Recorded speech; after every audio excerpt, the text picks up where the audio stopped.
प्रत्ययों में ध्वम प्रत्यय आ जाएगा। ठीक है, और जब ध्वम प्रत्यय आ जाएगा तो एध प्लस ध्वम, शपादि प्रत्यय शप का अशेष एध अध्वम।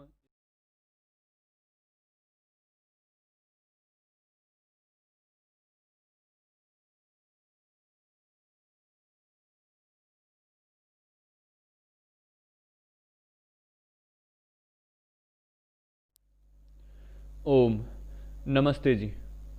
पिछले वीडियो में हमने एध धातु के लट लकार की प्रथम वीडियो बनाई थी, जिसमें हमारा रूप था एधते।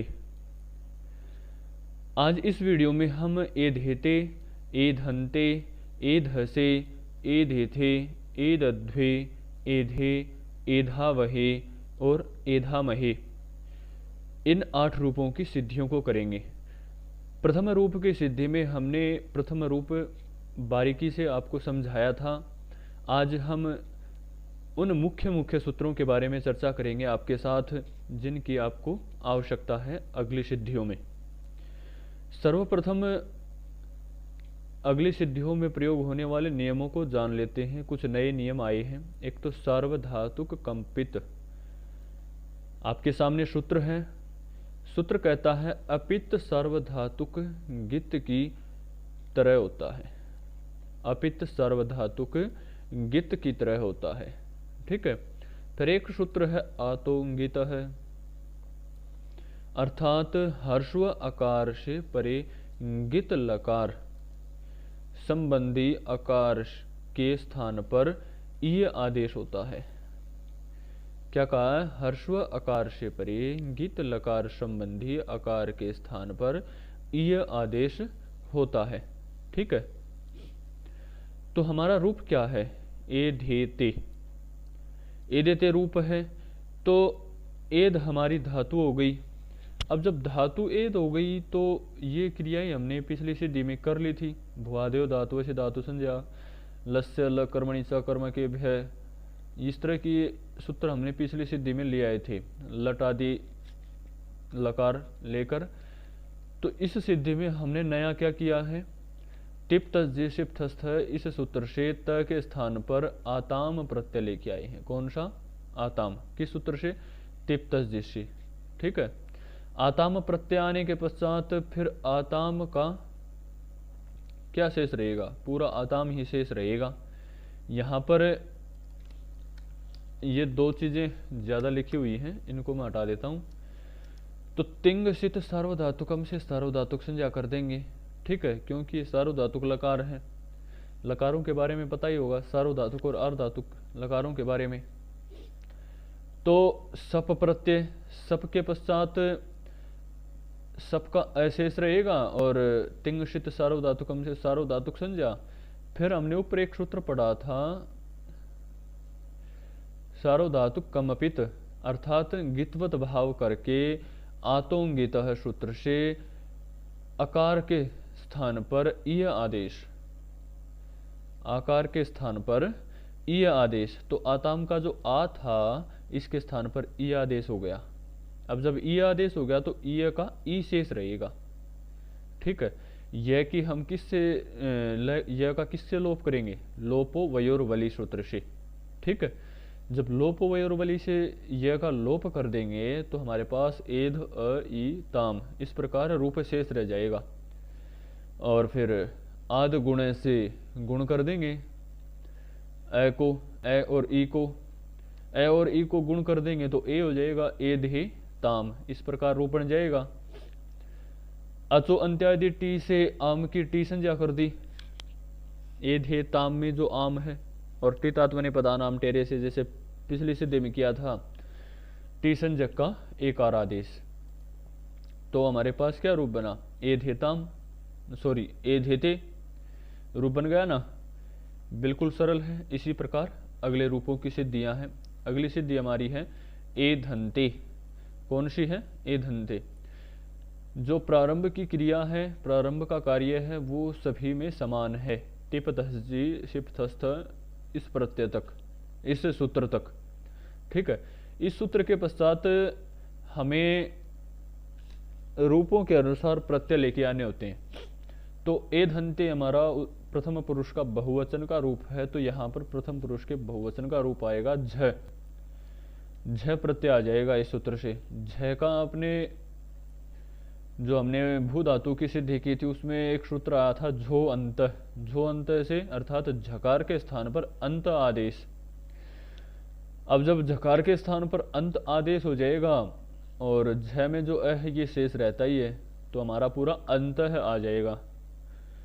तिंगशित सार्वधातुकम से सार्वधातुक संज्ञा शपादेश, सब प्रत्यय ले आएंगे, सबका अशेष रहेगा। ठीक है, ये क्रियाएं आपको करनी हैं। मैं आपको ज़्यादा नहीं बताऊंगा क्योंकि वीडियो लंबी ज़्यादा हो जाएगी। फिर सार्वधातुकंपित से गिद्वद भाव करके आतो गुणे से पर रूप एक आदेश कर देंगे। सबका ए था और अंत का ए था, तो इनको दोनों को करेंगे तो पर रूप एक आदेश हो जाएगा। और जब पर रूप एक आदेश हो जाएगा तो फिर अचो अंत्यादि टी से टी संज्ञा किसकी? अंतिम आकार की। ठीक है, अब अंतिम आकार कौन सा है? त में अ, तो टित आत्मने पदानाम टेरे से अ को ए, तो हमारे पास क्या बन गया? ए धन्ते इति सिद्धम। तो अगली सिद्धि ए धसे। ए धसे के लिए एक नया नियम आया है, वो आप देख लें। सूत्र है थासह से, अर्थात टित लकारों अर्थात टित लकार वाले थास के स्थान पर से आदेश होता है। ठीक है, अब तिप्त इस सूत्र से कौन सा प्रत्यय होगा? थास प्रत्यय होगा। अब इसके लिए ही स्पेशल थासह से सूत्र बताया है, क्योंकि हमें ए ध से बनाना है। ठीक है, ऊपर के कार्य समान रहेंगे। मैं आपको पुनः बताता हूँ। यहाँ पर तिपादी प्रत्ययों में थास प्रत्यय आ जाएगा। थास के बाद सपादी प्रत्यय। सपादी प्रत्यय करने के पश्चात जब हमारे पास सबका अशेष रहेगा ना, एद अ थास, इस प्रकार रूप शेष रह जाएगा, उसके बाद हमें सूत्र लगाना है जो हमने ऊपर पढ़ा है, थासह से। थासह से क्या कहता है? थास के स्थान पर से आदेश हो जाएगा। अब थास के स्थान पर से आदेश कर दिया तो ए ध अ से, अ हमने ध में मिला दिया और ए ध से। अब इनका मिलान करेंगे तो हमारी रूप की सिद्धि पूरी हो गई। अब इसी प्रकार ए धे थे। ए दे थे में क्या करना है? बिल्कुल यही है। तिपादी प्रत्ययों में आथाम प्रत्यय आ जाएगा, ऊपर का कार्य शेष वही रहेगा। ठीक है, आथाम प्रत्यय आ जाएगा तो आथाम चलता रहेगा, सपादी प्रत्यय आ जाएंगे, सबका अशेष रहेगा। और जिस प्रकार हमने आज की प्रथम सिद्धि की थी सार्वधातुकंपित सूत्र से गिद्वत भाव करके आतोंगितर से आ के स्थान पर ई आदेश किया था, उसी प्रकार इसमें भी ई आदेश होगा। ई का ई शेष रहेगा, एध ई थाम, लोपो वयोर्वली से यकार का लोप हो जाएगा। ठीक है, ई का फिर आध गुण से गुण कर देंगे, एधे थाम।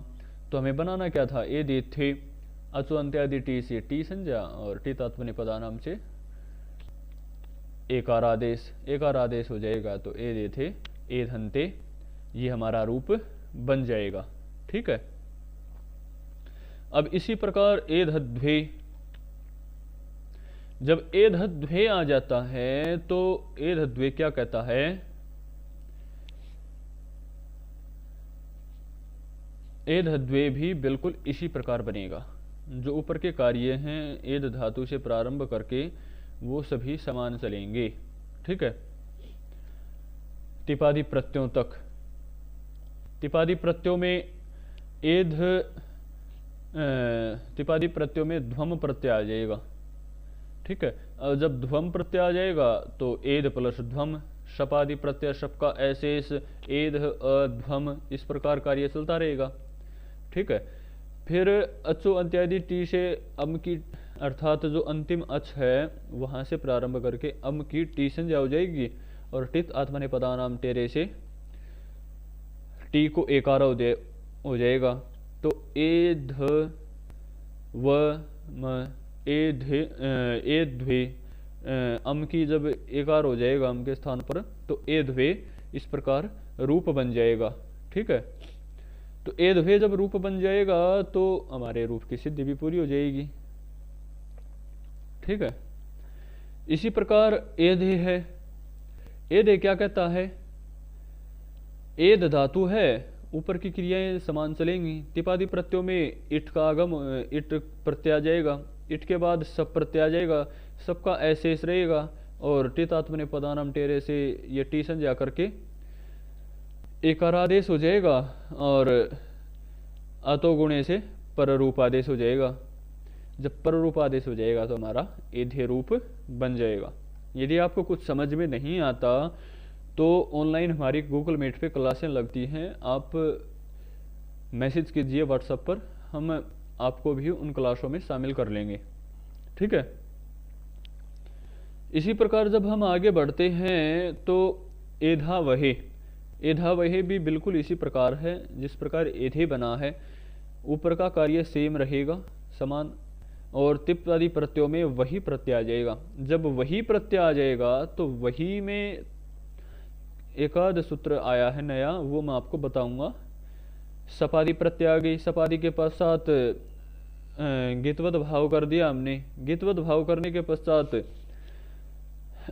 टी संज्ञा, टी संज्ञा के स्थान पर एकारादेश, टी संज्ञा के स्थान पर एकारादेश हो गया। जब एकारादेश हो जाएगा तो फिर हमारा रूप बन ही जाएगा। तो इसमें एक नया सूत्र लगा है, अतो दीर्घो यई। अतो दीर्घो यई क्या कहता है, अकार के स्थान पर दीर्घ आदेश हो जाएगा। तो हमारे पास सबका ए था, इसको दीर्घ हो जाएगा तो आ, तो एधा वहे हमारा रूप बन जाएगा। इसी प्रकार महे है, जहाँ पर हमने तिपादी प्रत्ययों में वही लिया है, इसी के स्थान पर मही ले लेंगे, बाकी कार्य इसी प्रकार रहेंगे। देख लें एक बार आप इसे भी।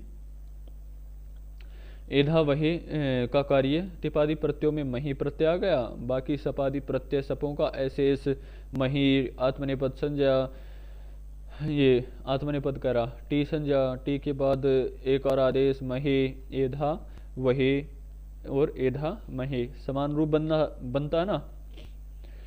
तो आज हमने लट लकार पूरा कर दिया है। आशा करता हूँ हमारा यह प्रयास आप सभी के लिए अत्यंत लाभकारी सिद्ध हुआ होगा। साथ ही यदि आपको कोई भी रूप समझ में नहीं आता, किसी रूप की आपको सिद्धि समझनी है, तो नीचे डिस्क्रिप्शन में हमारा नंबर दिया गया है, साथ ही वीडियो में भी दिया गया है, ये आपके सामने है, इससे हमसे संपर्क कर सकते हैं। और गूगल मीट पे भी क्लासें लगती हैं, वहाँ भी आप हमसे संपर्क कर सकते हैं। धन्यवाद। फिर मिलेंगे इसी प्रकार की नई नई वीडियोज़ के साथ।